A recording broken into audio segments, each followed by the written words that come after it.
you have to when you're sitting on the beach. Okay. It was a little chilly to me on Saturday, to be honest. Mm-hmm. My son got in the water. I did not.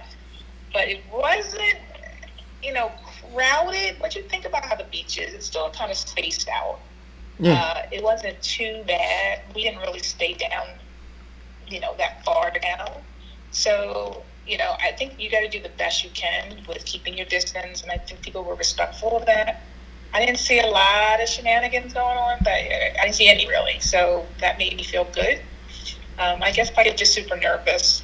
We did go, but we still ate out. We still ate outside. So it This was okay. weekend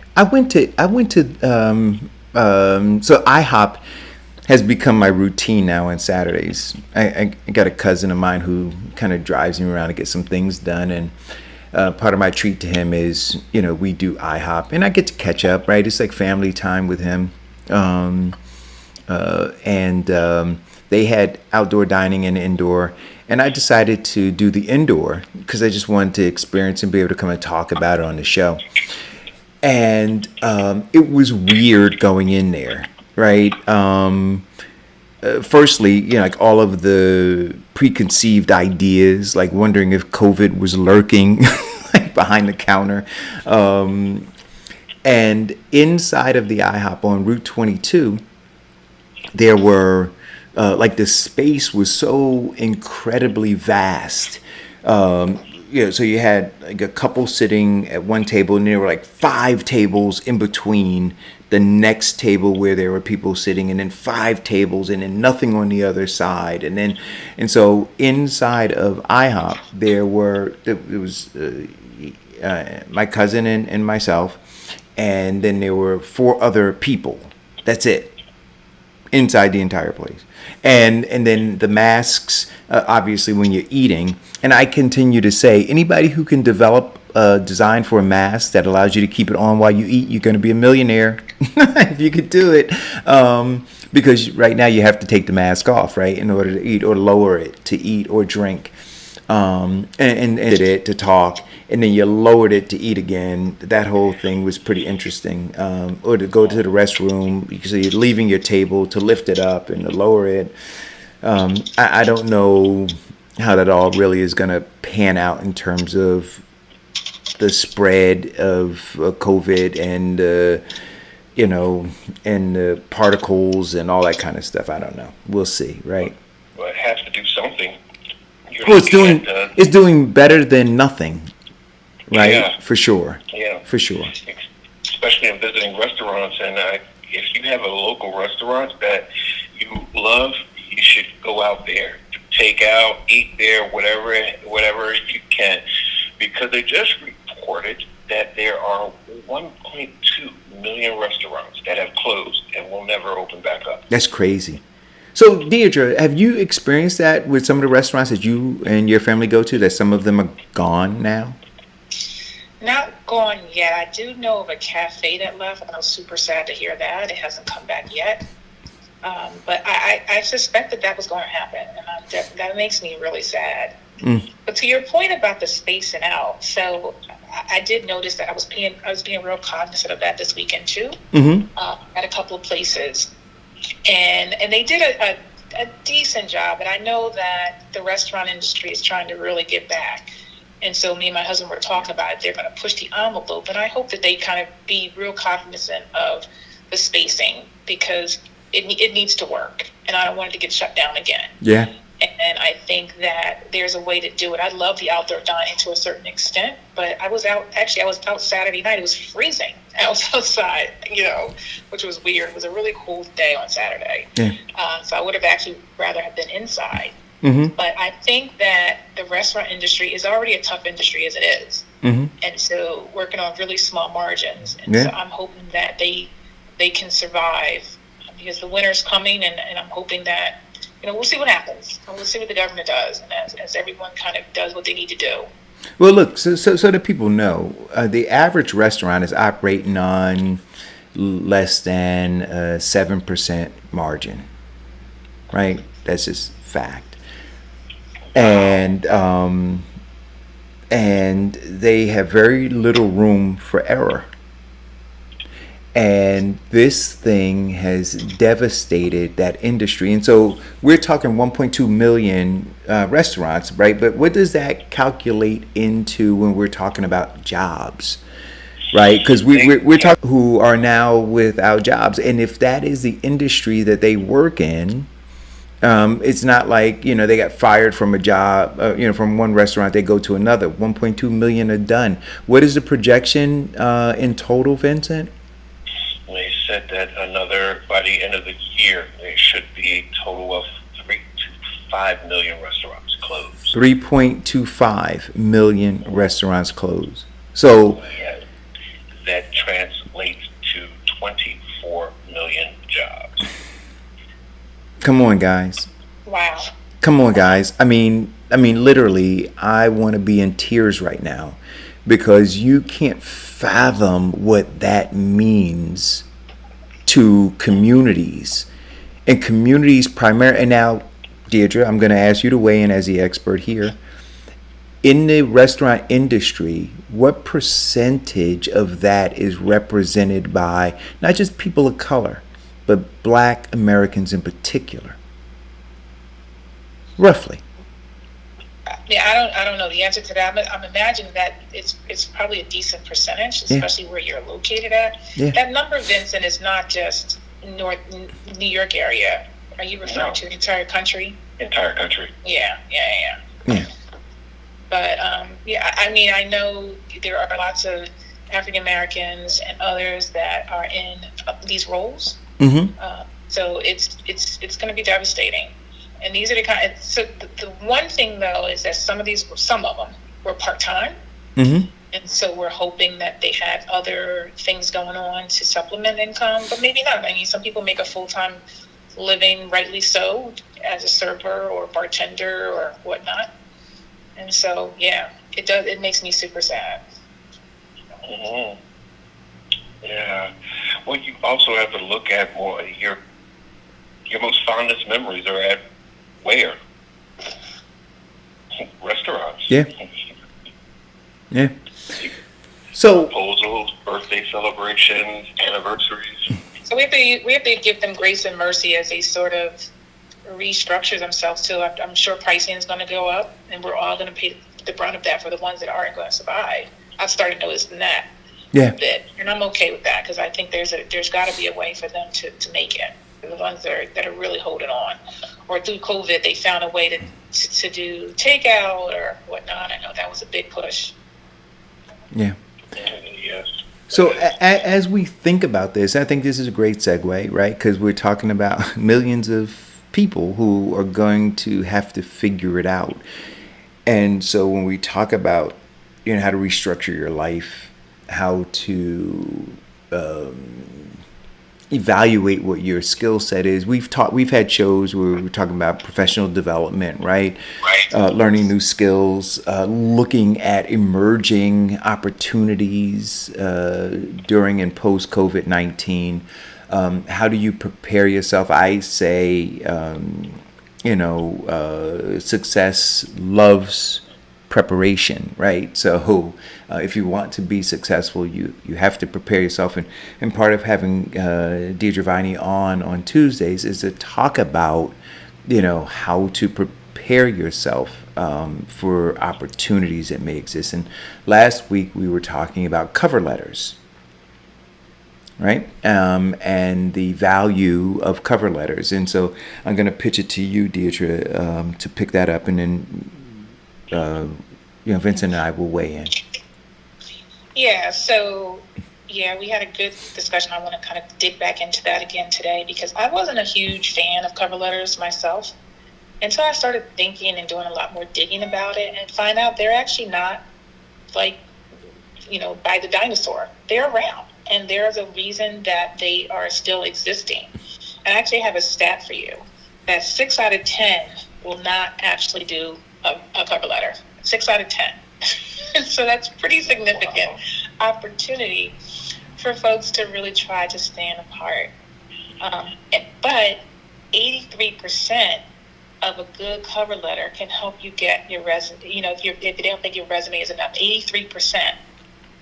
hiring managers will evaluate if you don't think your your resume is enough.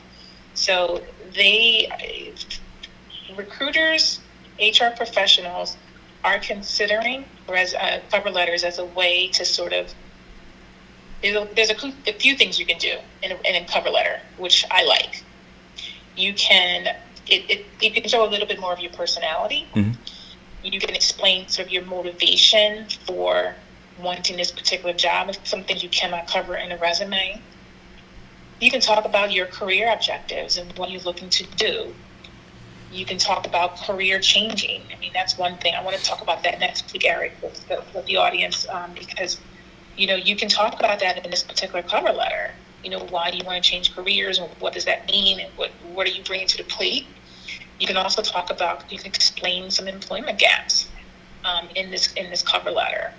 And then you can talk about achievements. I mean, a resume is obviously going to highlight some achievements, but this is a place for you to kind of dig a little bit deeper into that, those achievements that you have, to talk about them, in a more personal level, I would say. It's still professional. It's still a professional way to communicate, Mm-hmm. but it's very open-ended, and so it allows you to really be creative. And that's why I think it's something to consider now. Okay, so well, we talked about the restaurant workers, and you did make an important point. It's part-time, and what they did say on the report was that over 60% of the restaurant workers are transitionals, or because they're transitioning from one position to a next, and there's always employment in the restaurant industry. So, transitioning, and you mentioned this about a cover letter. How can you craft a letter to transition from where you are to what your actual work experience is? I think you easily can do that. If you think about a lot of the attributes you have, if you specifically talk about the restaurant industry, think about the things that you do. Mm-hmm. Customer service. Mm-hmm. You might even be handling problems. You may have to deal with, profit and loss statements if you're a manager. There's a lot of different things you can do that are transferable to other particular fields. Right. And so I think that you can sort of highlight those areas within your cover letter. If you're looking to, change careers, still my thunder for next week, but you can change careers altogether. Right. That you can definitely do that. Yeah, I mean, I'm thinking about time management. I'm thinking about, you and I, Vincent, we're talking about, with regard to Grandma Emma's, efficiency, right? Where you've used your skill sets to be able to identify ways to save your restaurant money, like simple things that you could have done, or time management. Logistics, right? And then just because you're a bartender doesn't mean that you're not engaged in logistics, right? Shipping, ordering. Yeah. Fulfillment. Mm-hmm. End user specialties. But Deidre, would you say that, somebody who's put like a bartender or a food server might, if they don't get the proper person, and we were talking about Diane's daughter, Diana, who is an expert in resume writing. If you don't enlist somebody who can actually look at what it is that you do and really dig deep into it to highlight all of these things, a lot of people will wind up underselling themselves. Yeah, I agree. That's why it's really key to have someone, if you're not that person that can do it, have someone else look at it. Because just like a resume, a cover letter requires you to take some time and take an inventory of yourself and what you want to do. Mm-hmm. And put it on paper in a way that comes across genuine. But yeah, there's services like Diana that you can use, or if you have a trusted friend that is a good writer, or if that's not you, No, we're not saying something has to be, 3 pages long. A cover letter is short and sweet. It can be a couple, 2, 3 paragraphs, a page long, that really can highlight a lot of the things I just mentioned. But yeah, you want to take some time, just like with anything, just like with your resume. You got to take time. You want to tailor it, same as you would a resume. You want to tailor it to that particular job you're applying for. The cover letter should show that. Some might be this don't, a template, everyone can read a template. So if you can try to make it as specific to where you're applying as best you can. Mm-hmm. And some places won't want your cover letter. Let's be straight up. Some may just say there's one slot to submit your resume. And that's what you have to do. But if there's other opportunities for you to sort of glow for that job, this might be the place to be. This might be the place to show that. But do you think that even in the areas, because I'm trying to, and I think there was a great beginning conversation and a segue into this to give people a perspective when it comes to what level of competition is going to exist or currently exists out there in trying to find a job, right? If the industry is off ramping a projected 3.25 million people, that's your competition, right? For a job. So you want to do every single thing you can. So even in places where you're doing the online application and it doesn't have room for a cover letter, isn't that then the opportunity? We were talking about resumes and having like that summary section up top, right, where maybe a paragraph, you have to figure out how to be creative, and in that paragraph, maybe as you're summarizing your skill sets and all those things, you can do it interwovenly with a sprinkle of what your personality is, right? So it's not just binary information, right? It's like I said, it's seasoned, if you will, with who you are, and so that married with your specific skill set, they see that you're a fit based on that personality mix. Is there a way to do that, or should it be done? Yeah, it should. You want to show your personality. You want to show what you're bringing to the plate, and there's a way, if you can do it. Like I said, there's some opportunities you won't be able to. But if you can do it and there's a slot to send it, I would send it. If you don't, like to your point about how we talked about resumes and a summary at the top is always sort of a wonderful way to highlight a bit more. But you can't, resumes are so cookie cutter to a certain degree. It's really challenging to show personality and to highlight certain things you've done and then expand upon them. And a cover letter will allow you to expand upon things that a resume may just have. I was a volunteer at XYZ organization. Mm-hmm. I did, this particular area, which I helped them grow the company. And now with this particular cover letter, you can expand upon those 2 bullet points really nicely. And, and hopefully, a higher manager are looking at it. According to the research that I've done, 77% of them give a preference to a candidate that gives the cover letter. Wow. So they're looking at it. Well, like you, Deidre, in the 80s, I had a headhunter group, and I was not a big fan of cover letters because this was back when you put an ad in the paper and everybody would mail in their resume. Sure.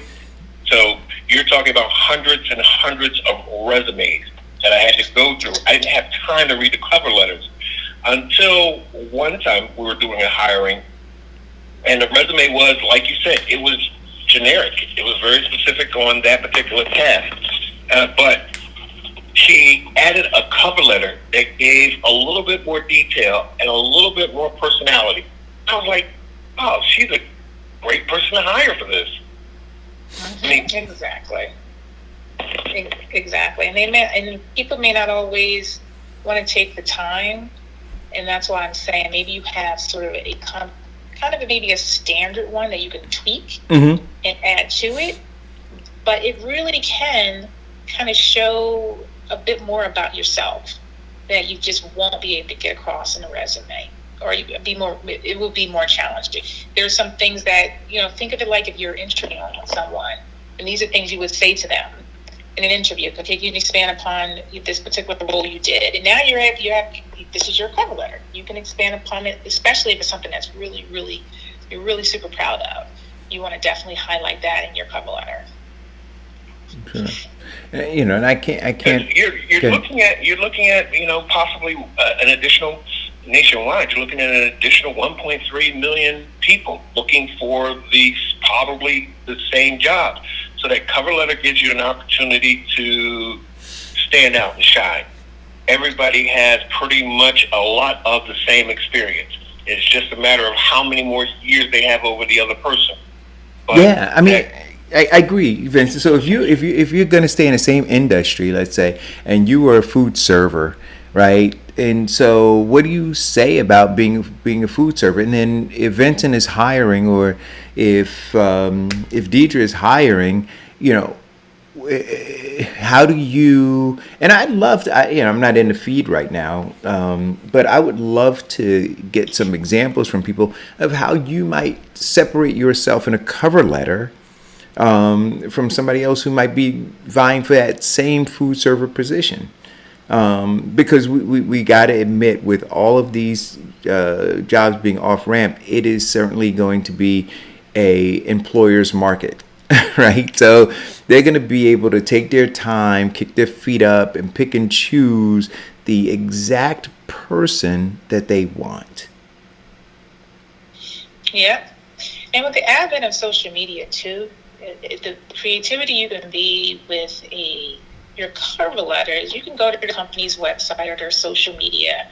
You can pick out certain key things that you see that you think would be, advantageous to why you want to work there, and those are things you might be able to add into the cover letter. Mm-hmm. If the place seems fun and exciting, and that's the image and vibe they're letting off on their social media platform, then maybe you might want to add something that's related to you, that you feel that you're fun and exciting, and and would be a great team member for this role.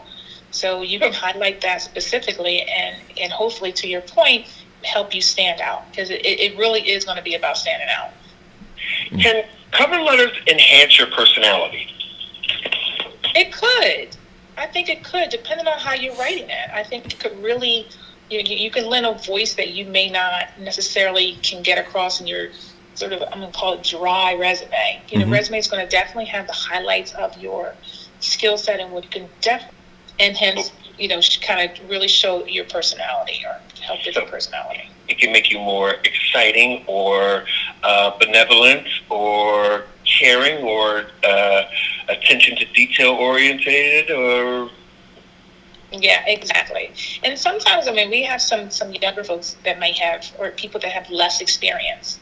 So let's say in a particular role, you want this job and you don't have as much experience. So now in the cover letter, you're not going to talk about your lack of experience, but you're going to highlight your positives and your skills and your character strengths and things of that nature that may, you never know. Everything's subjective, right? You never know what could tip the scale for a hiring manager to consider at least having a phone conversation with you on the role. Sure. I'll give you an example. We've been hiring a couple people at Grandma Emma's, and we're looking to hire some more. One of the biggest things that I'm looking for are people who are curious about things, don't want to just come and sit and be told what to do, or be pigeonholed in a particular job, right? Because what we do is fluid. And so to have people who say, hey, listen, I've got some downtime, I want to learn how to do this piece too, and maybe they can fill in over there. One person in particular is Diane's nephew, who has been onboarded. He came in yesterday. He started off as a dishwasher, Deidre, but he was asking yesterday, when are you going to show me how to bake? Right? So I love that. You understand what I'm saying? So I'm excited about that. And so, I put him on some other things. I said, well, baking, not right now, because that's like a core part of what we do. But I'll get there. And by the end of the day, his curiosity about what was going on and him pushing me, I actually got him into doing a little more than I thought that I was going to get him to do. And then he looked over at me, he said, "See, I told you I'm a fast learner." And so I left the bakery yesterday uber impressed with the fact that he wasn't content with just being over here. Do you understand? And so if you were to take a person like that and say, well, if he was looking for a job, he has to be able to express outside of his resume that personality that he demonstrated yesterday, right? That drive, that ambition, that desire, to learn more, because it would take him a far way in terms of being able to get a job if somebody was able to see that in a cover letter. Yeah, absolutely. Yeah, that's great. I love that. I love people that are hungry, that are want to try to do more, and that demonstrate and that raise their hand. And some people are not like that, Eric. So I'm just kind of, this is my job. I'll do my job, and until you tell me something else. Yep. Let me get my check, and exactly at the time to go home, I'm out. Exactly. So a cover letter is basically you answering the questions that they would have for you in the interview or a pre-interview. It's a possibility. At least you're expanding upon. You might be answering some of the questions in their head. Or why does she leave? Maybe not why does she leave, because I wouldn't put that on the cover letter. But what tell me a little bit more about this particular area, or right. Or maybe there is a gap in employment, and now you can highlight what you've done during that gap in your employment, so that they may have just shoved your resume aside, but now you can expand upon that. Maybe it was something you did some volunteer work, or you did something that was super impressive to them. So you last moved week, to Calcutta and work with Mother Teresa. Yeah. So last week we talked about features and benefits. So if we were to break down the resume and the cover letter, could you say that the resume would be more about the features, and then the cover letter would highlight the benefits? Yeah, that's a good. I like that analogy. I mean, you're going to put some. You're going to, like I said, they're going to have some of the similar things in your resume, but the cover letter is just going to let you really expand, like you said, the features of what you want, what you're going to have in your resume. So you want to be as creative and professional, that makes sense, as possible, as it relates to your work experience and whatever, if you're looking to, especially if you're looking to change into a completely different field, what does that look like, and why are you sending me this resume, right? And so you can talk about that in the cover letter. Now, that's a tough balance, personal yet professional. Yeah, it is. It is. But and this is where sounding like their friend, but you want to come across sounding like, and it depends on the company too. That's why I love if you know a little bit more details about the company, because you can kind of glean, if you look at some job descriptions nowadays, some job descriptions get super creative, and I love that. And that might give you a kind of a window into the company a little bit. Like rock and roll atmosphere. Yeah, they'll say it. They'll say we're upbeat and friendly. We go to task every day doing this particular thing. I mean, some of these job descriptions are really fantastic, and they really want to give you sort of a small window into the kind of person that they think would be a good fit here. Yes, because in the actual hiring industry, or when you're looking for an employee, you hire their skill set. You keep their personality. Yes. Yeah. And it's hard to have a personality come across in a resume. It's challenging. You can try a little bit better in a cover letter. It's kind of where I'm going. So, because people do hire people they like, know, and trust. Maybe not know, but that people hire people that they like. They feel that they like you from your cover letter, your resume, and then obviously you got to sell it and seal the deal when they when they call you for an interview. Right. That's how you get the job. Okay, key personality traits that should come out in the cover letter that would make somebody want to hire you. You go above and beyond. Like to Eric's point, Yeah. maybe there's ways you can explain that I'm a team player that is willing to pitch in when needed in any area. I am a fast learner. I love that, but I like when people give examples of what they've done as it relates to that, because just to say that is just cliche to me. But if you can kind of expand a little bit on what that means to be a fast learner. Yeah, that's like saying I love people. Yeah, exactly. And what does that mean? Can you expand upon a little bit on that? Would be great. Right. Let's see, just someone that's like all around able to, good customer service. I mean, that's like female as it relates to probably any job. If you're dealing with the public, you want to highlight, what you've done that shows your personality, that you can handle customers or, whatnot. We're not talking it has to be, a dissertation of a couple pages. Now we're talking a sentence or two. You might talk about that if it lends itself for this particular role. Right. Do you want to show yourself assertive but not thirsty? Yeah. So you're just going to explain why you are the best person. Well, look, in the end, I think you want to be an asset in all respects, right? So you want to be an asset when it comes to the utilitarian part of the, yep, I can lift the 40-pound bag of whatever and carry it over there. Yep, I could do all those things.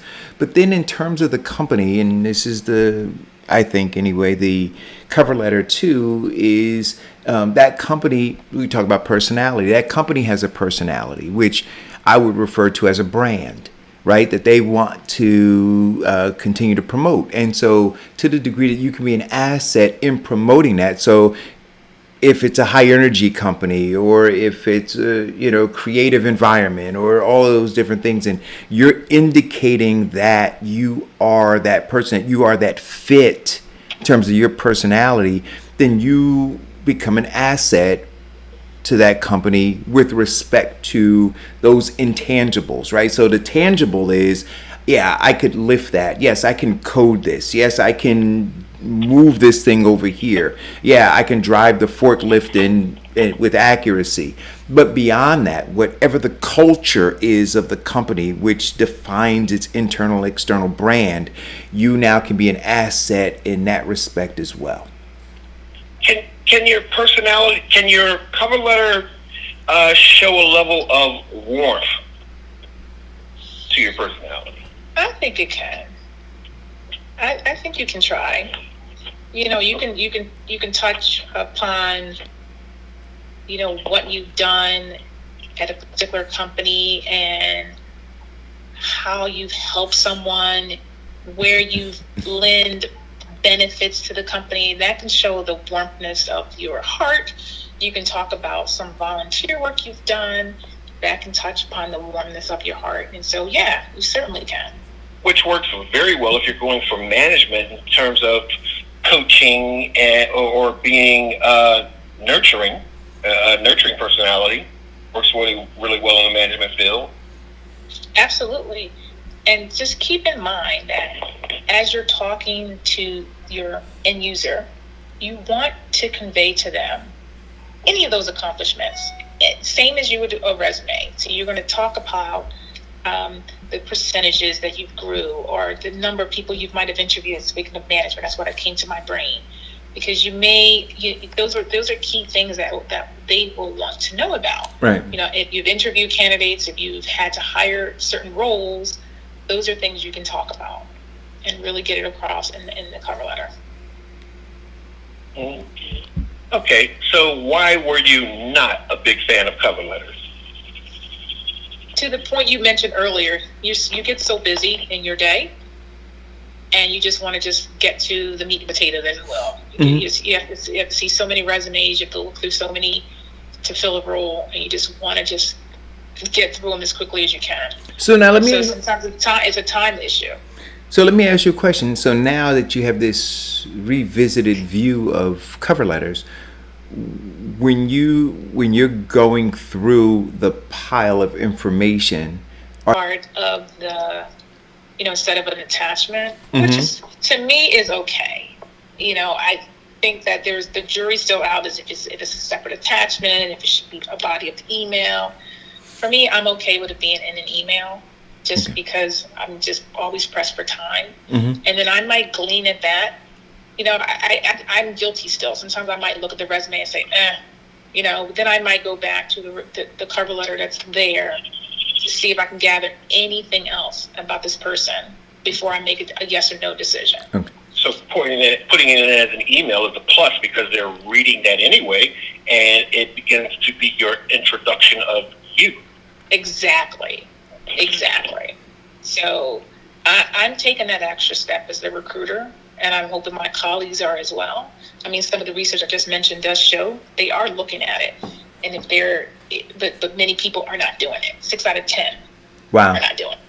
Okay, so we need to increase that. Now, at least the people who are listening to this show, you need to tell your friends and family, or if you're looking for a job, that recruiters, hiring managers are looking at cover letters. And so if you're not doing it, or your friends and family aren't doing it, then you should consider doing it immediately. And if you can't do it, you don't know how to do it, Resume Tailor, Diane Love Murray Clement's daughter, and I see Diane put the link in the thread, is one resource you can consider to help you out. Okay, real quickly, what should you not put in your cover letter? So you don't want to make it super personal as it relates to, silliness. At the end of the day, it still has to be professional. You don't want to put things in there that are up for controversial. You don't want. You mean you're the chapter chairman of the Black Lives Matter or the Bernie Sanders campaign for presidency? You know what? That's a decision that someone will make. I'm not going to say yes or no. I don't necessarily find them controversial, but there are other areas that might be considered controversial. Like you said, the police association whoop a mofo behind? Yeah, what could possibly be that way? Well, some of that depends, too, on the job that you're looking for, right? It may be an asset. If you want to be a cop. Yeah, if you want to be a police officer, or if you're in the political space and you are, a progressive, right? You want people to know that you are, that you held that position. So I think you would have to tailor it to agenda. You might want to put the Bernie Sanders thing on there. That might be something that might raise their eyebrows and say, "Oh, they were involved in that, and maybe you have a leadership role in that, and maybe that's a good thing." So, I just think you lend to sticking to the facts still about your roles that you've done at your jobs, and just expanding on them, and not going, not just getting super personal. Now, if you were referred to them from someone, this is a perfect opportunity to mention that in a resume. In a cover letter, because now they can lend back. Maybe that's a person they know personally, and now that might actually kind of put your resume at the top of a pile. Mm-hmm. So can you say I was referred to by John, who says that you have a 2 handicap on golf? That would be a no. Well, you know what? Let me take that back. Yeah. You know what? You never know, because maybe that's showing your creative side. Your humor, all of those things. Yeah. And if John has a great relationship with me, right, I'm going to chuckle at that, and I'm going to give John a call later and say, "Hey, man, but what it would show me, Vincent, is if you it would show me the relationship you have with John. That John shared that with you about our relationship. And so you must mean something special to John beyond him just giving a standard referral." So when I'm listening to all of this, and I looked again at the link that Diane put in for her daughter's thing, I think that when you talk about tailoring, and I love the name of her company, Resume Tailor, because there is no one size fit all, right? So you're asking these questions, Vince, and I think they're all valid. But I think that it's going to be tailored. You put together is not going to be in one size fit all cover letter for every job that you apply for. You're going to have to tailor that cover letter based on the specific job you're applying for. I agree. Yeah. Because you cannot put your totality of your life experience in 2 pages. Yeah. So I think you're going to have to do that. Let me ask you a question, Deidre, because we're talking about emails, right? And I know we're talking about cover letters, but if we could spend a minute on subject in emails, right? Because as a marketing guy, we're always talking about subject lines because it determines whether or not a person opens or doesn't open an email, right? What kind of subject lines attract you in terms of opening? Because there's some emails you just don't open, right? Yeah, I'm looking at my emails now. Believe it or not, I have 5,100 of them. Yeah. Can you believe that? Yeah. And yeah, I have to be strategic on where I'm spending my time and effort. Mm-hmm. I always like the KISS method. Keep it simple.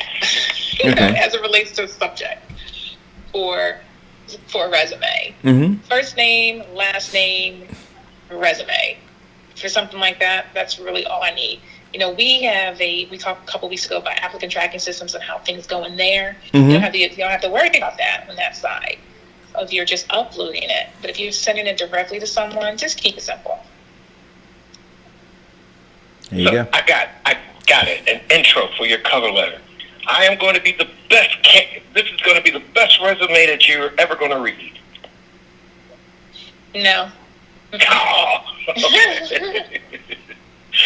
But beginning, I'm going to talk. Wait, let me ask you a question about that. What if I had my opening saying, this is going to be the best resume you're ever going to read. Click the link to find out why. Ooh, interesting. Now, Intriguing. wait a I am minute. intrigued. There you go. See, so that's what I'm saying. So we got to be real careful when we just with a broad brush go, because now you may look and go, well, you know what? This is out of the ordinary, right? This is not a typical a typical email that I would get. And so, you know what? I'm going to click the link and find out why. Maybe. I say it's spam, and I wouldn't open it up. I would delete immediately. Next. Oh, It does sound a little spammy, but I think the resume was attached. I might peek at the resume first and then go back. right. So I'm saying when we talk about being creative, right? If somebody was going to enlist me, so let's say, for example, Diane, welcome to the show, queen of streaming media. If let's say somebody called your daughter and said, you know what? Yep, I need help. I want to do these things.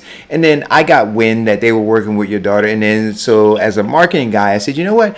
I've got some things that might intrigue. Because for me, it's about intriguing. It's about separating, not to the degree where it just takes you out of the ballpark, right? But just enough to give you what I think might be an additional edge.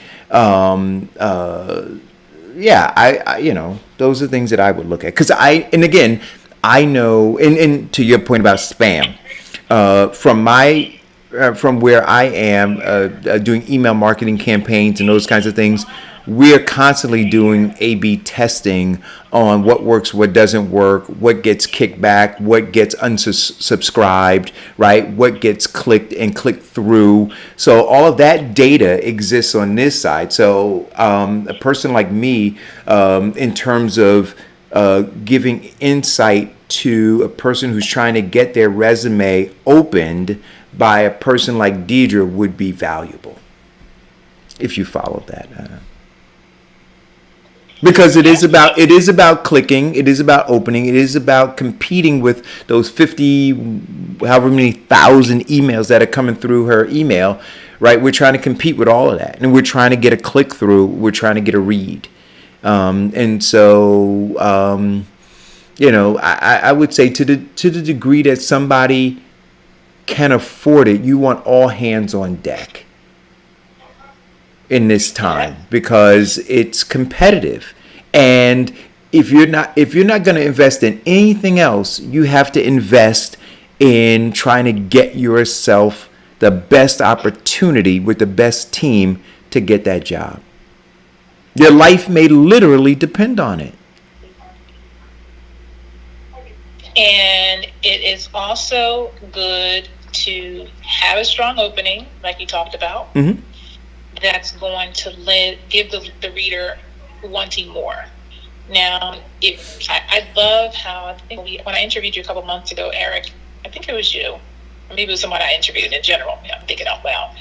They actually gave me like a portfolio thing they've done. Yeah, And I sent you my portfolio. Mm-hmm. Okay, good. Yep. Okay. And so that helped me as the reader say, oh, I'm like, wow, this guy's got it going on. Mm-hmm. Giving me information about what he's done and not just a resume. So that kind of adds more credence to me why I need to call you. So here's another question I got to ask you. So typically you get a resume, like if they're emailing you, you get it in a Word document, right? Mm-hmm. Okay. What if a person took the time and created a resume? And so let's say that you were interviewing for an art director or creative director or those kinds of things, as opposed to simple resume. What if the person took the time and they developed a website? So they had a little bit, maybe a paragraph intro, and again they had a link to click, and so now you can actually go through. You see their resume on the website interspersed with whatever the creative was that they were trying to impress you with. I like that a lot, and I think the creative people can get away with that. Mm-hmm. Because then you now it's on the web and you open yourself up to, now you've got pages and pages of information you can put on there. Do we have a lot of time to kind of go through that? Maybe not, but depending on the level that you're applying for, I actually like that idea a lot. Mm-hmm. So I'm just thinking about how to be out the box, but not, like I said, not too crazy with it. So you're looking for forklift drivers, right? So if I've driven a forklift, maybe just like a standard resume that kind of outlines, that I've driven a forklift for a company for X number of years would be really helpful. But maybe again, and I don't know, maybe this is too far out the box, but and I think about what was the movie with the intern, right? What was the guy's name who played in The Intern? And they had to do a video interview. Robert De Niro, right? They had to do a video interview and send that in. And so what if attached to the email was, part of that and this video interview? Would you take time to look at that? I might. It depends. It really all depends. You know what? To me, it doesn't hurt. Extra effort shows just that, extra effort. If I'm stressed for time, I might miss it. But let's say I do at least see some parts of the resume, the cover letter. Now I'm calling you back, and then maybe I might look at it. Yeah. Bring it to my attention. I like that. Like in school, guys, you did the work and then you did extra credit work, right? so do some. Actually, Eric, I think the video thing is a great thing. If you did like nothing more than like a 2-minute video, would be great. I know for my daughter's job, they go through this long process of interviewing. They do interview over the phone, then they do the virtual interview, and then they actually have an interview where they send you information and they want you to come back and do a sample teaching lesson. Mm-hmm. So I think videos are actually good in many different fields to stand out. Okay. That I would encourage. All right. So guys, we're giving you we gave you the landscape. What's that number again, Vincent? 3 point how many million off ramp? That's projected, right? In this particular industry. Now there are other industries, but Vincent, decided today to highlight the food industry. But there are a lot of jobs that are not coming back. I mean, I was talking to somebody yesterday, maybe it was you, Diane, and we were talking about the real estate industry, right? Is suffering because a lot of, or the commercial real estate industry, because a lot of businesses now are doing telecommuting, right? So when you talk about those industries, those buildings being closed, well, the janitorial services that were required to clean those buildings, those people are no longer needed, right? The trucks that were delivering toilet paper and whatever to the bathrooms, those people are no longer needed. So there's a trickle down effect as a result of all of this. And so we talked about, again, the food service industry, but all these other industries are going to be suffering, and they're going to be laying people off, and all of those people are going to be looking for jobs. And so Deirdre Viney's inbox is going to be filled. And how are you going to cut through all of that noise to make sure that your email is the one that she opens, your resume is the one that she sees, you're the person that she calls? Well, Deidre, briefly, what jobs are in demand this week? You broke up. Say that one more time. What jobs are in demand this week?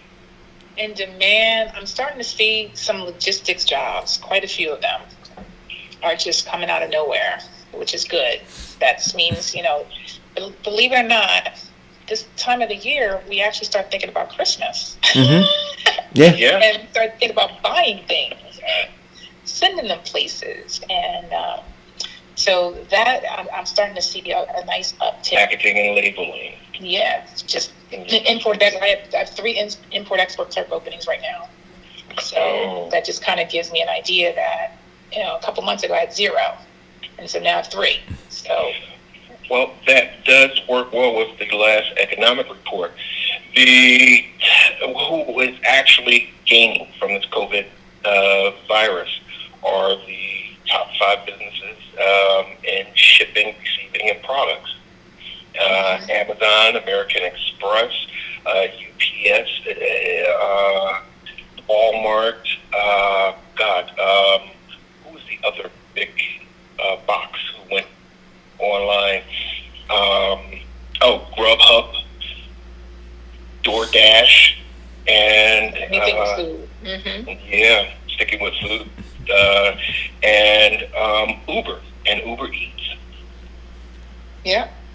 So next week I want to talk, and this kind of lends itself into what we talked about today, was changing careers. Mm-hmm. Even if you're working, what does that look like? What things you should consider as you kind of dig into a different area, or to that world of some folks that might be out of work and they're looking for something completely different. How can you do that? So that's what I'll be bringing to you next week. All right. Changing your 10-year plan. Yes. Okay. All right. Well, Deidre, we appreciate you. Enjoy this beautiful day. Thank you, guys and ladies. Diane. Queen of streaming media. Deidre, How people find you? I'm gonna put a couple of jobs that we have open in the chat. So Okay. if anyone has friends that fit those roles, please have them contact us ASAP. Beautiful. Thank you so much. Thank you. Thank you. Bye, Deidre. Bye. That was great information. She always has good information. I mean, it was great information. And, because we know these statistics, we know that there are a lot of people in earshot of this show who either have been affected, or they have family members or friends who have been affected. And it would just be a shame if folks weren't hitting the share button and making sure that people listen to this episode, rang Deirdre's phone off the hook to get more information, tuned into her webinars and tuned into Diana's webinars to find this, find out how they could be more competitive, in terms of cutting through the noise, making sure that they were at the top of the list getting these jobs. I mean, it'd be a shame if they weren't doing this, but all we can do is bring them the information. But they say you can lead a horse to water, but you can't make him drink. I've got a public service announcement. Yep. And this is from all the parents who have children who are the class of 2020. Share the link with your child. Get them off the couch, get them off the PlayStation, and get them jobs. If they're not going to college, they should be working. Yeah. There you go. So what else Yeah. is going on? So you talk about people looking for jobs. Down in Houston, they've started their eviction process. Mm. And they had this, CNN followed some of the sheriff constables down there doing evictions, same day evictions. The father talked about losing his job, taking a month to find another job, showing his paycheck that he's only making $300 and he can't even afford to go anywhere. And literally they were packing up their stuff in the baby cart and pushing it away because he said all the other stuff they can throw out because he doesn't even have a car to pick it up and take it anywhere. Wow. So these evictions are going to be rampant all over the country. I saw that on CNN. Yeah, they're going to be rampant until they have some type of reprieve put in place for these mortgages. Property owners also cannot afford, but something has to be done with these mortgages. So do you? Yeah. Well, yeah. Something has to be done because if there's no money in the market, right? What are banks gonna do? I mean, they can't. Well, They can go foreclose on these things, but they're gonna foreclose on them if people can't pay, and then you're just gonna have them sitting, right? And the bank's losing, so they're gonna have well, to. yeah, it's the same thing in 2007 when they were foreclosing on these properties and they were sitting and then they sat for a while and then they went up for auctions and the sheriff's auctions, I think. And now, even with that, up until now, a lot of the buyers are now investors, so they're willing to buy your house dirt cheap because sometimes people aren't losing their houses because of the mortgages. Sometimes they're losing it because of the taxes alone. Mhm. So the house may be paid off and they can't keep up with the taxes. So it's like a twofold thing. With the banks, the only thing that they should be talking about now is refinancing people into lower payments to stay in their homes.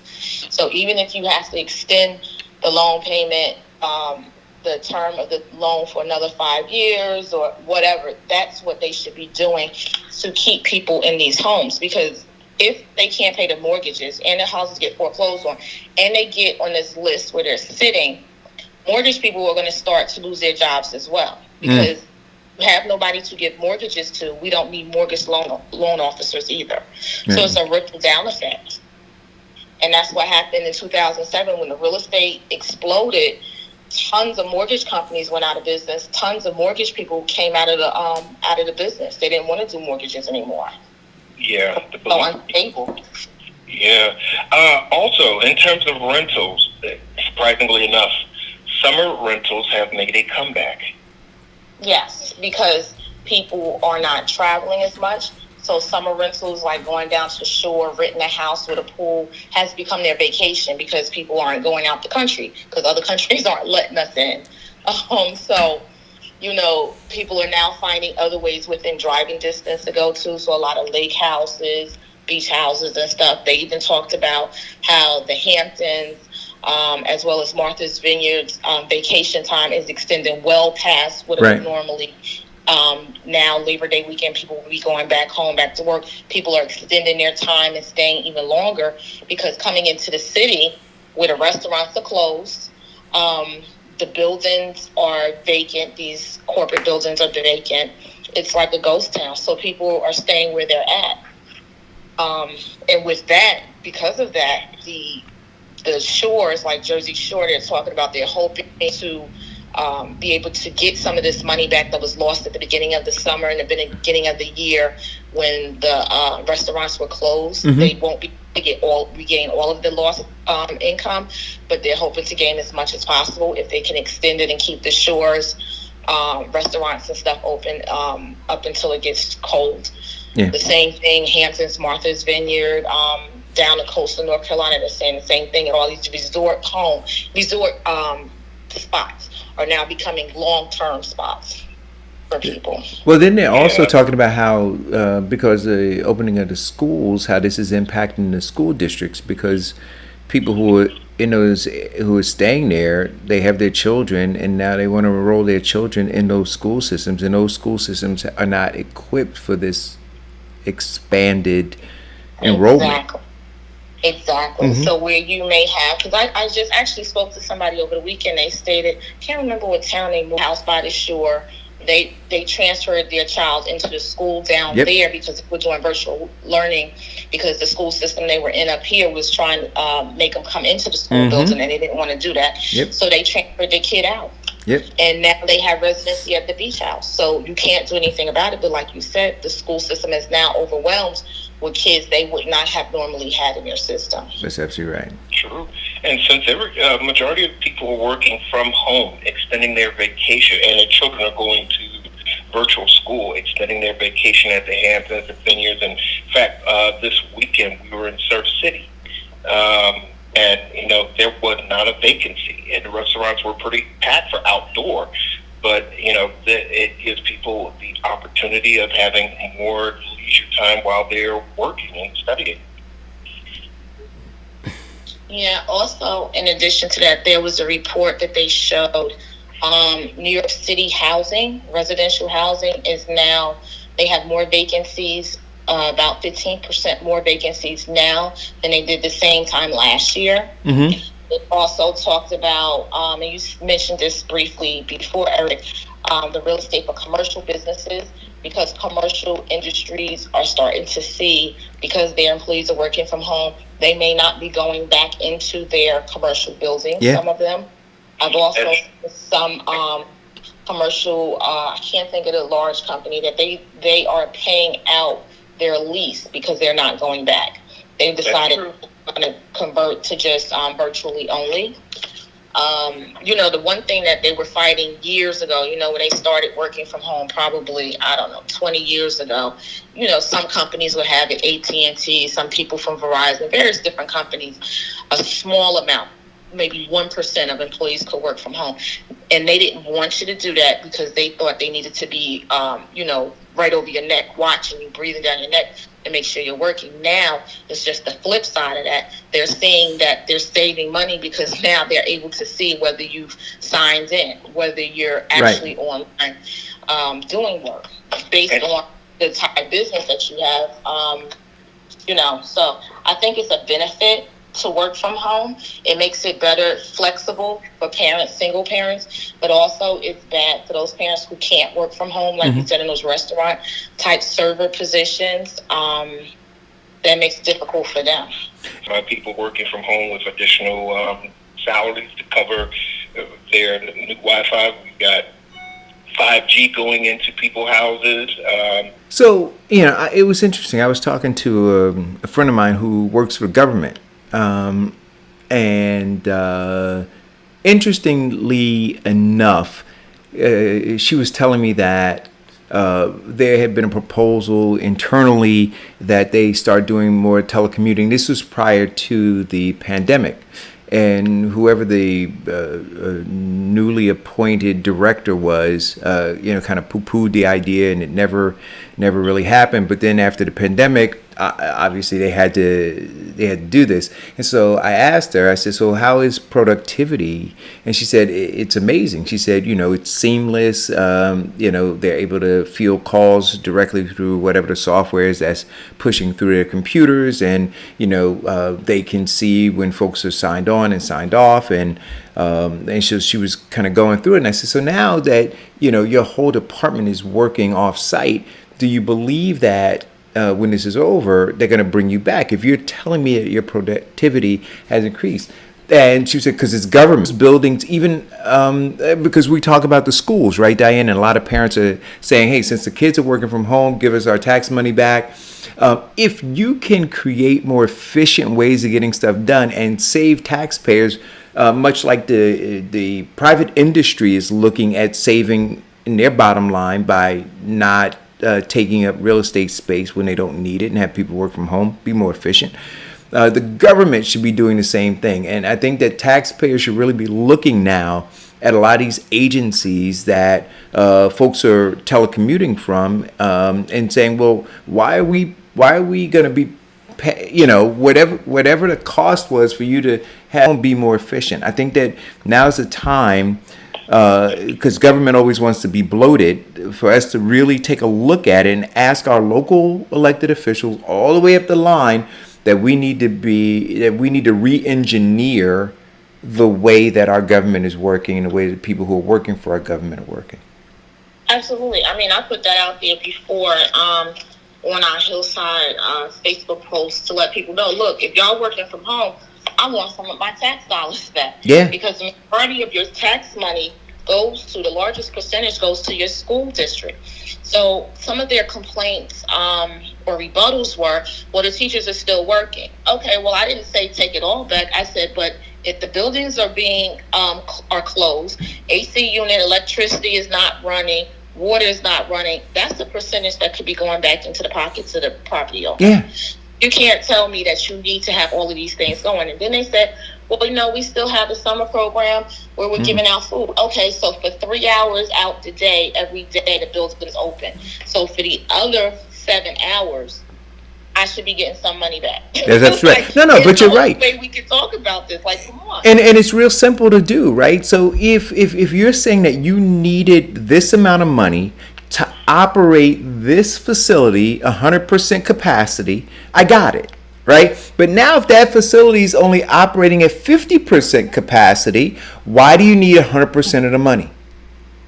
Right, and so that's a quick and dirty formula, right? Certainly, you need to get in the weeds of it and figure it out, right? Because it may not be 1-to-1, but you don't need the point is you don't need 100% anymore. That's it. I've been saying the same thing about my daughter's college. Right, but I'm saying everything. So I'm saying taxpayers, ask your elected officials, why aren't we now auditing? Because I think that we should be auditing every single one of these institutions, government institutions, that have now off-ramped whatever percentage of their workers. And we not only in terms of the money, but in terms of the efficiency, right? We need to be determining, just like the private sector is, are we getting the work done in a more efficient fashion with these people now being home? If so, we should be looking at a long-term stay-at-home solution, right? Which means we should be looking at the buildings that we have and that they were occupying, the costs, and those costs should now be shaved off of what taxpayers are currently paying. See, nobody's looking at that. See, and it's listen. No, they're not looking at it because the elected officials don't want to take back in. Crossing guards, who is under their payroll falls under the police department in each town. Crossing guards is still out there working. Why are the crossing guards out there working? Just standing at the corners. Now, if you want to continue to pay them for their part-time salaries because you don't want to cut them loose, then put them where they should be. Put them on busy streets. Right. Have them out there writing teach them how to do parking tickets. Have them do other stuff within the police department. But to stand at the post where would normally be a school crossing is a waste of money. But you know what, Diane, that happens in the private sector too, right? Where waste happens because, and I was told this when I managed different departments, if you give back money, you won't get it back, right? So they tell you, spend the money that's in your budget, because if you don't, right, the question will be, when you argued for this money in your budget, you really didn't need it. And so now there may be greater scrutiny when you're arguing for money later on. So whatever money you have, spend it. And then, in fact, they tell you to spend more so that when you go back to the table, you can argue for more money. But when we're talking about taxpayer money, because that's on the private sector side, so that's right. But when we're talking about taxpayer money, you shouldn't have your elected officials operating like that, just to wastefully spend. It is. It is. And they could take some of that money that they are saving on all of these non-usable line items and actually do something like extend or give free Wi-Fi to these Yes. parents whose children are learning at home. Yes. And that's the whole thing. They're not saying we need the money because we're diverting the money to buy Chromebooks or any of these other things, because equipment and stuff like that is already a line item in the budget. They're just keeping the money. exactly, which goes to wasteful spending again.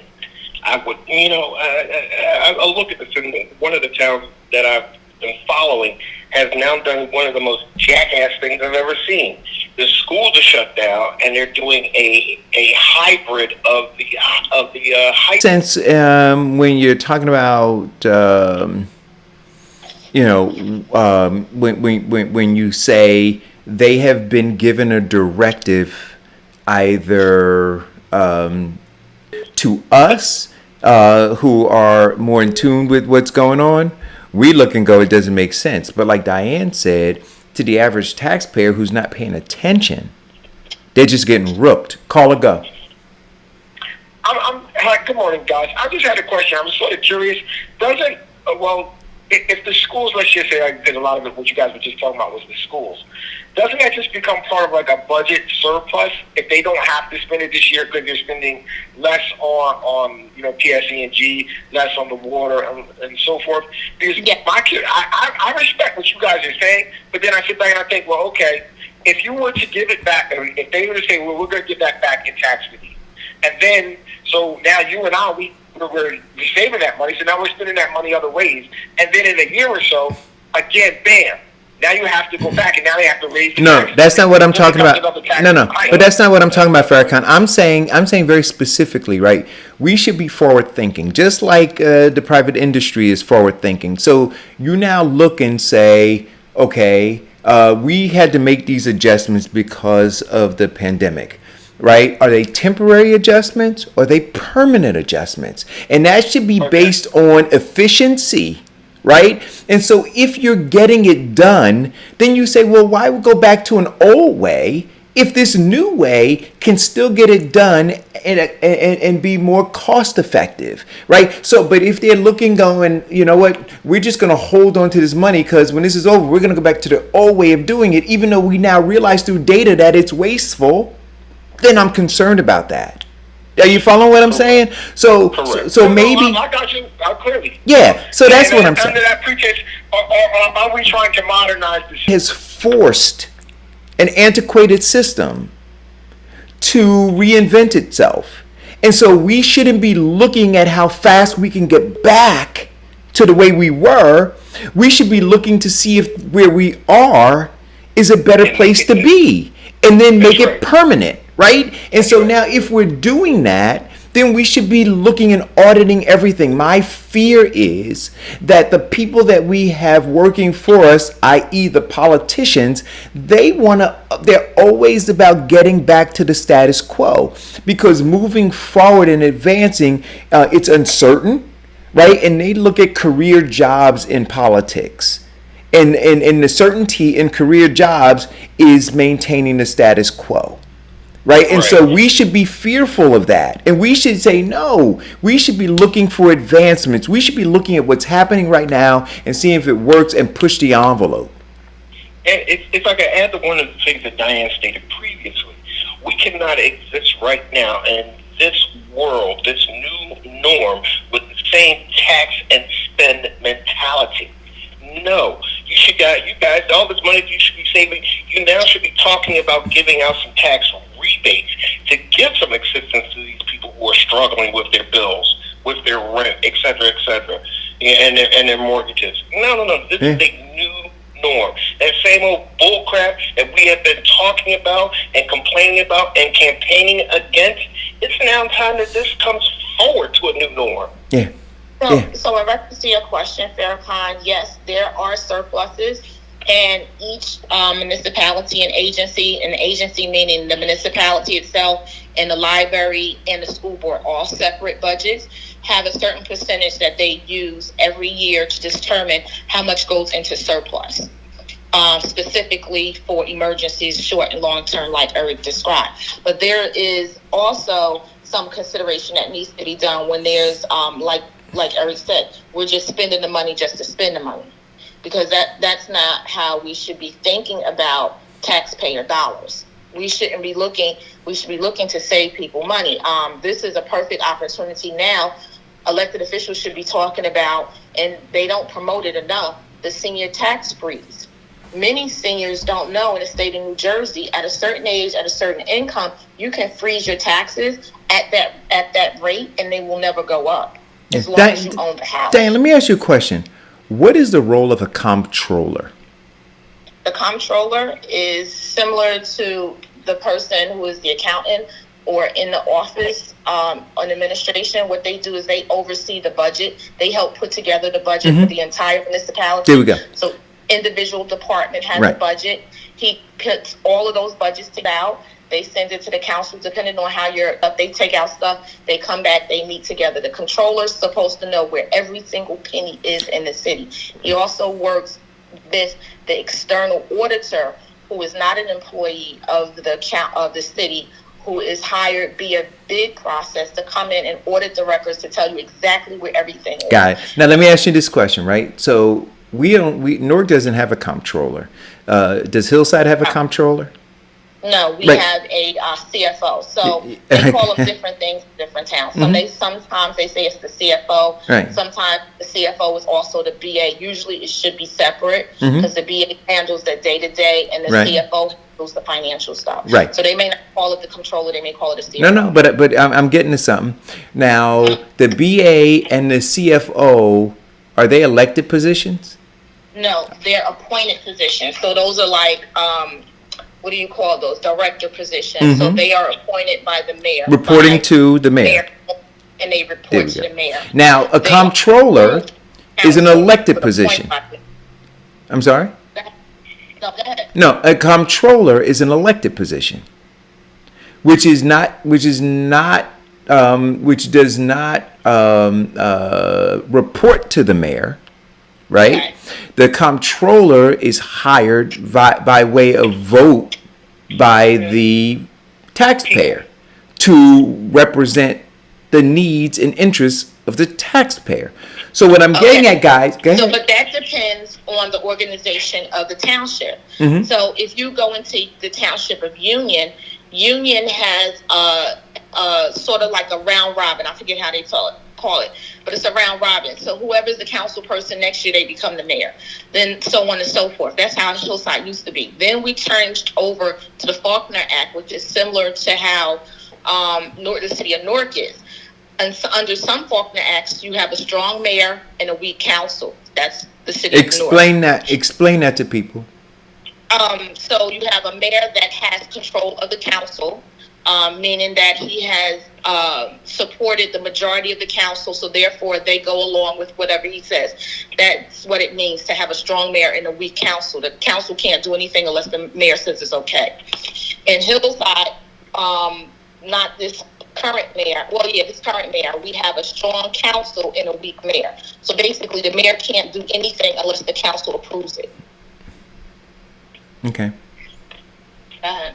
Both under the Faulkner Act, though. Right. Go ahead. But what I was getting at is that you need to have, I believe, a separation between the executive branch and the money.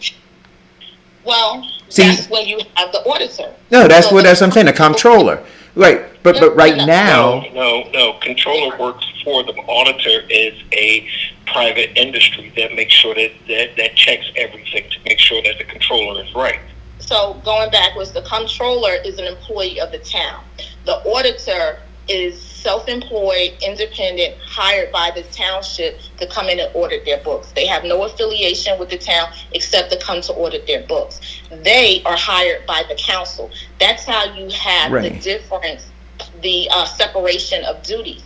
So the comptroller, who's an employee, can still be under the mayor's guidance as well as the CFO. However, the council is separate and they can investigate. That's one of their duties, to investigate and to hire an outside internal auditor. So if they feel that there's something that needs to be, they're looking at the money to see what's going on, they can hire, without the permission of the mayor, an outside independent auditor to come in and do the books. And the mayor cannot stop that. Right. See, the outside auditor is more like a forensic accountant. Not a forensic accountant. Those are two different people.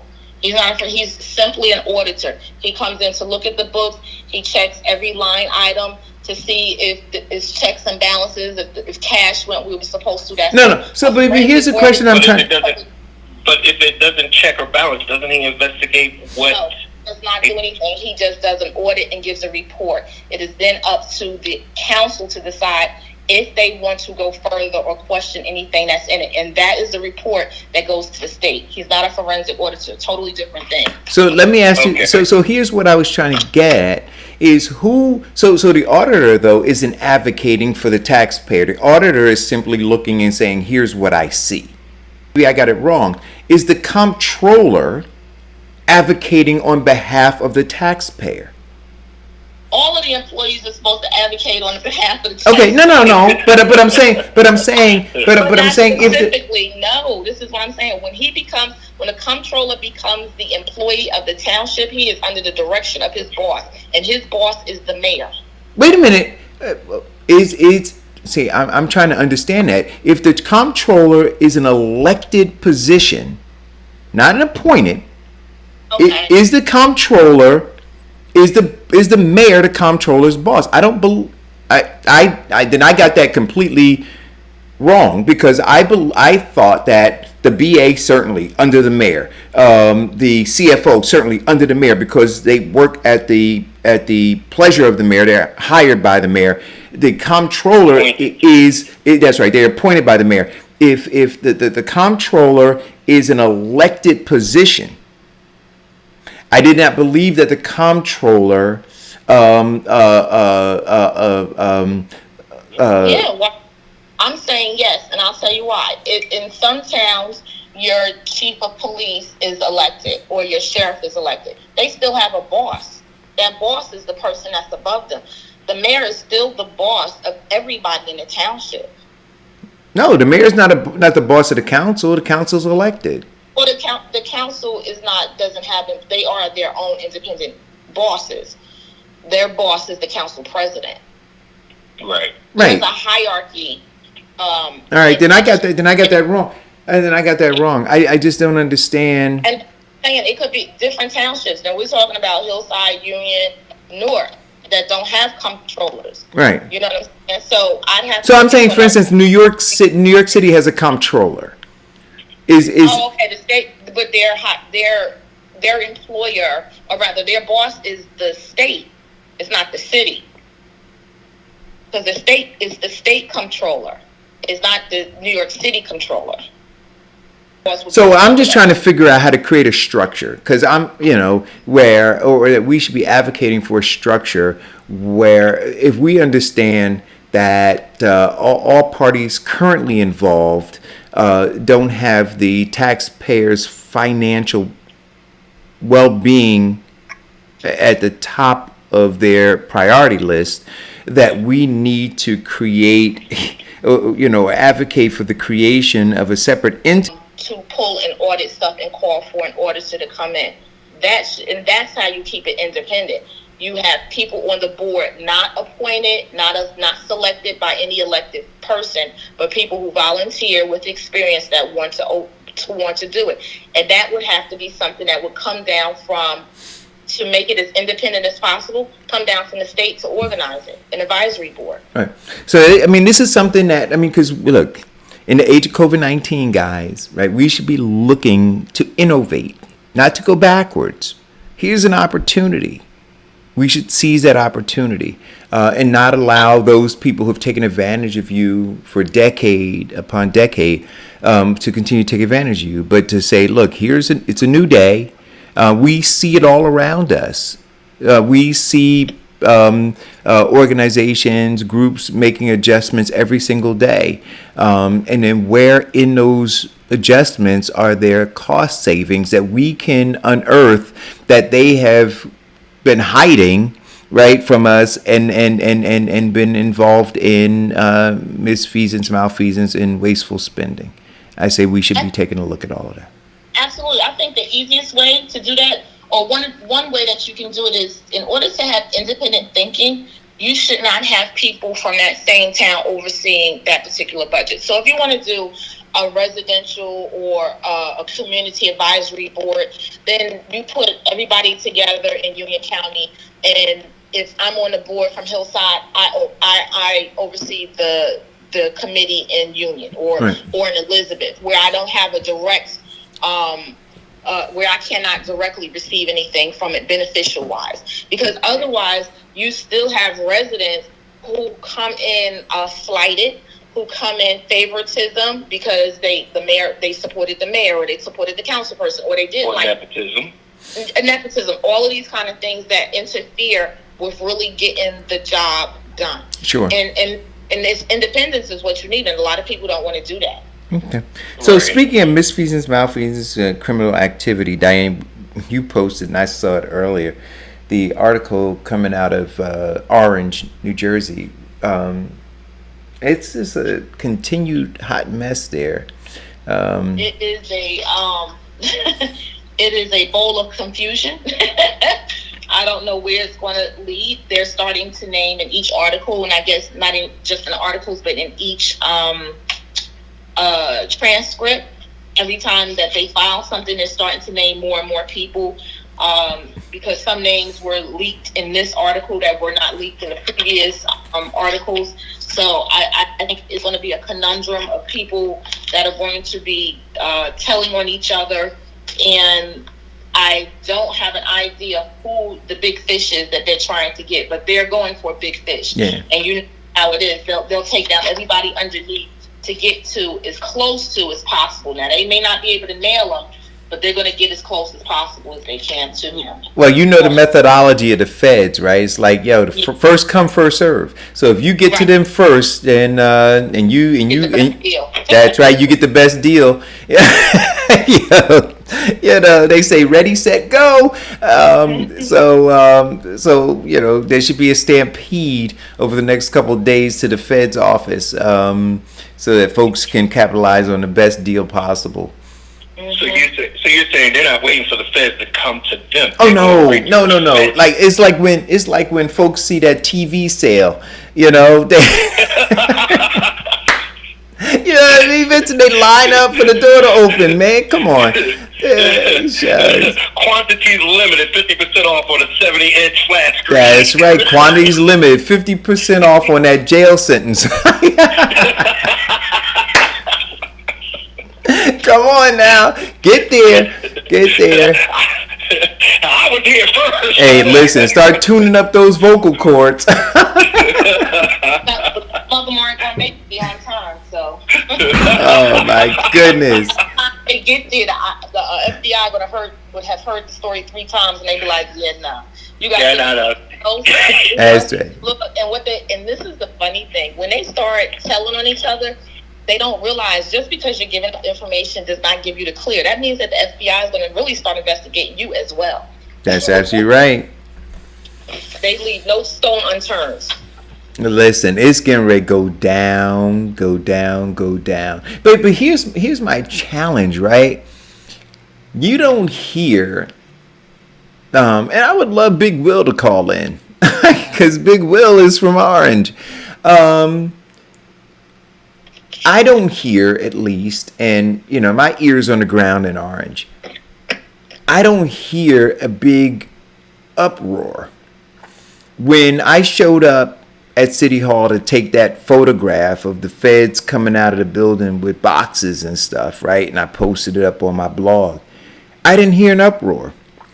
You know, when you look at the people who were reelected, they were just reelected. You know what I mean? Like the incumbents won, and it was no big deal. The mayor just won re-election. All of this stuff is going on around him. You know, what they say, where there's smoke, there's fire. I mean, at the very least, if the mayor is not involved in any illegality, you have to claim that he's incompetent to have brought so many, you know, criminals and incompetent people in his circle. You have to say, well, what's his judgment? Do you understand what I'm saying? The thing about that is, too, you have to think, when you're in politics and you're a mayor, you're hiring people with For one, you should be hiring people with experience. The people with experience have been ones that have been in government for some time. Now, they may not have been criminals initially when they started out in government, and they might just see a promotion into the mayor's office or whatever they're doing as an opportunity to seize stuff that they weren't able to do before. I don't know what it is, but I can't say that mayor or any other mayor is blatantly just going out to hire criminals. I don't think that would make sense. I think there are a different species of people. That is true, but I don't know. But Diane, again, what I'm saying is this. One of the other things that does happen is that people in high positions do put themselves in a situation where they're compromised, and part of that compromisation is that they have to bring on A, B, C, and D. Right.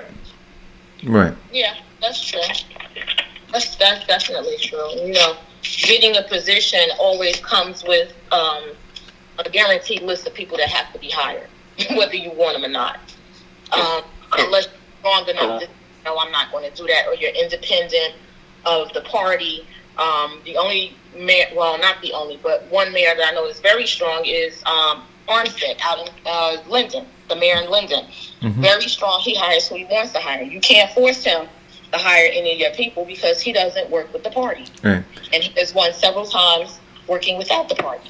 So now that's the difference. Yeah. I've got a little bit of interesting news, and it'll unfold, I guess. So I got contacted last week by an entity who shall, at least to date, remain anonymous, asking me to personally contact my bank to get copies of checks that were written to me, because full disclosure, right? I gave you guys this, that I was hired by the Phil Murphy campaign when he ran for office. And so in working for that campaign, I was actually paid through the company of one Derek Green. And I don't know, you guys, whether you read the reports about some shenanigans that he was allegedly tied to in Bermuda, right?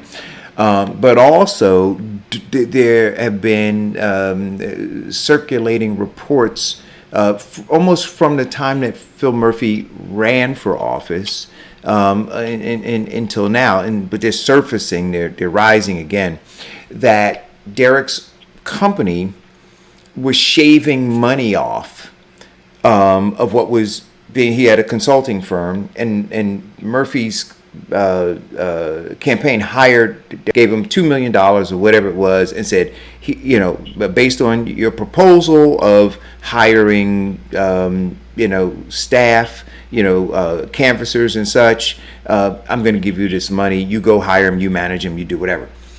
The understanding was that the proposal to the Murphy's campaign was, let's say, that he was going to pay canvassers $12 an hour, right, or $15 an hour. So Murphy's campaign paid him the amount of money that was needed in order to hire X number of canvassers to pay them that proposed amount of money. That if it was $15 an hour, Derek's company was only paying him $12, and he was keeping the $3, right?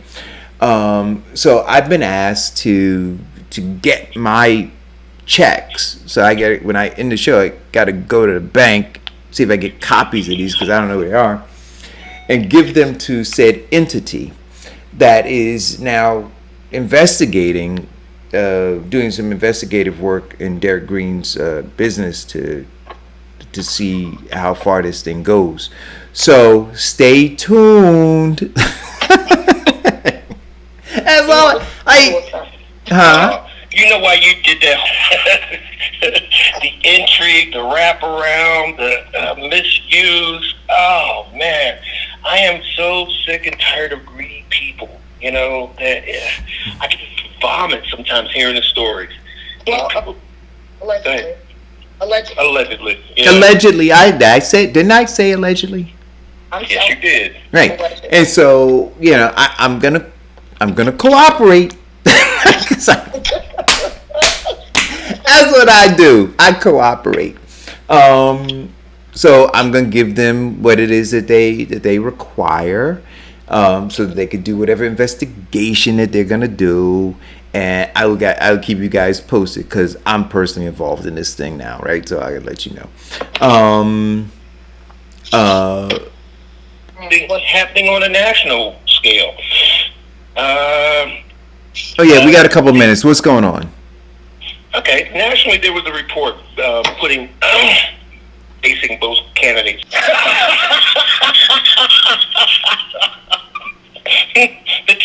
the Trump boat parade.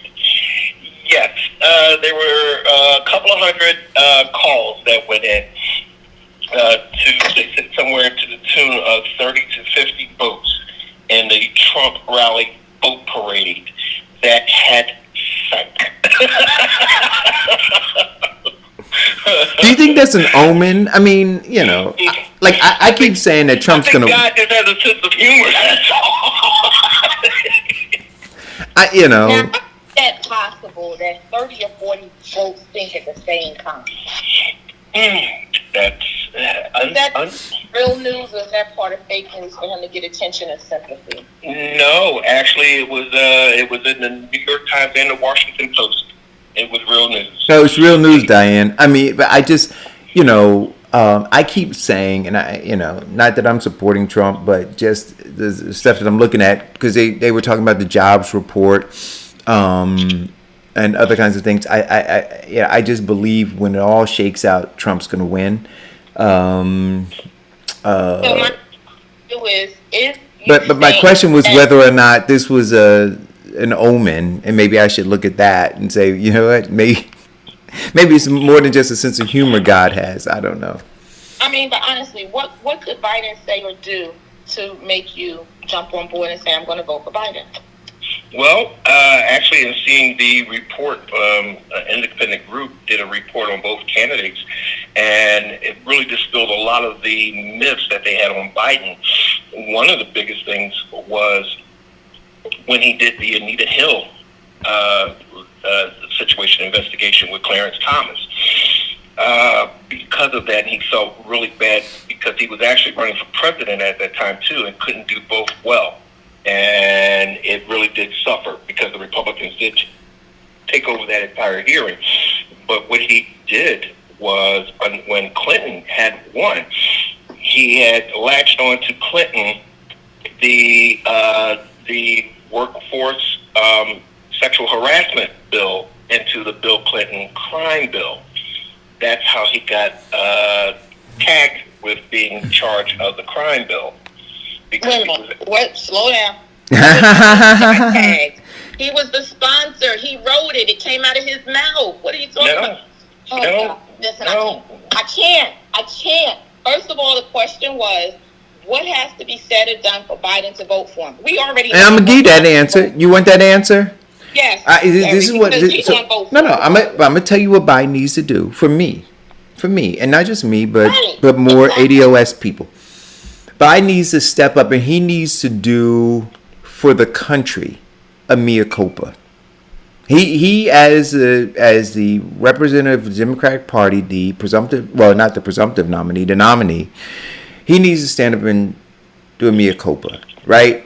He needs to do similar to what Marianne Williamson did when she stood on the stage, right? Just, unequivocally state, not that this is America's greatest sin, right, or biggest whatever, but talk earnestly about this moral turbulence. Talk earnestly about white privilege, including his white privilege and his family's white privilege.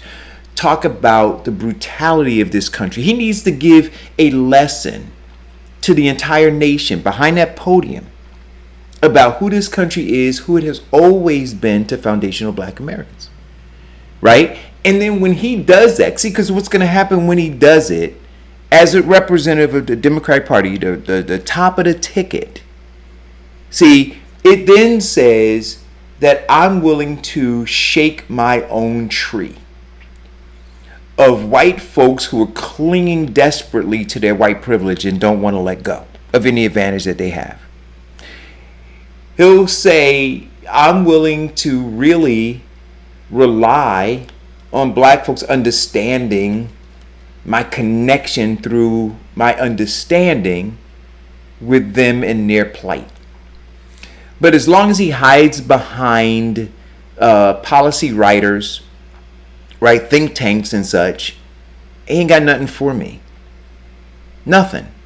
That's what he needs to do. He needs to lay bare. You know, like they say when you come to the altar, right? They say leave it all. He has not left anything. Come to the altar. Come to the altar of the. Eric, they also say confession may be good for the soul. It's just bad for the reputation. No, right. But come to the altar of the black. Question about what he needs to do. And I'm telling you, he needs to come to the altar of foundational black America. He hasn't done that. He has not done that, Vincent. And I don't care what you say, you'll have to acknowledge that. He has not done that. And so until he does that, like the broken alcoholic, right? They say until you get to rock bottom, there will not be change. And he's nowhere near rock bottom in terms of his understanding of foundational black America. I will have to say this. You asked me, so I answered the question. Well, let me ask this. What has our other candidate? Nothing, which is why I'm not going to vote for either of them. You're right. I'm voting for Trump. That's my whole point. We're not voting for Trump. Right, but that's my whole point. So you revert back to, instead of staying on the question, what about me? Right, you revert back to fighting for somebody else by getting rid of Trump. I'm talking about me. I'm saying, God damn it, come to the altar and lay it bare.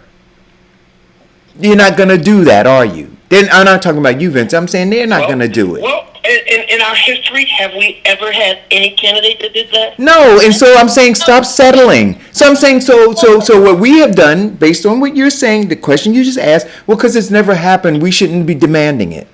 We should look at what history has given us, and we should accept that and choke on it, because that's what we've been doing. We've been choking on it. I just asked, have we ever had a candidate? And we haven't, because we haven't had the resolve to demand it. They know that we're going to buckle. They know that we always buckle. They know that we always, at the end of the day, forfeit what is in our best interest to fight for what's in theirs. They know that through history, the same history you're talking about. And I'm saying, God damn it, black people, for once, stand up. This is the last opportunity. This is the perfect opportunity to demand what you want to get his vote, for you to give your vote to him. And if people don't stop saying what you're saying, then say, but what about Trump? But what if other people don't? Who gives a shit what they're doing?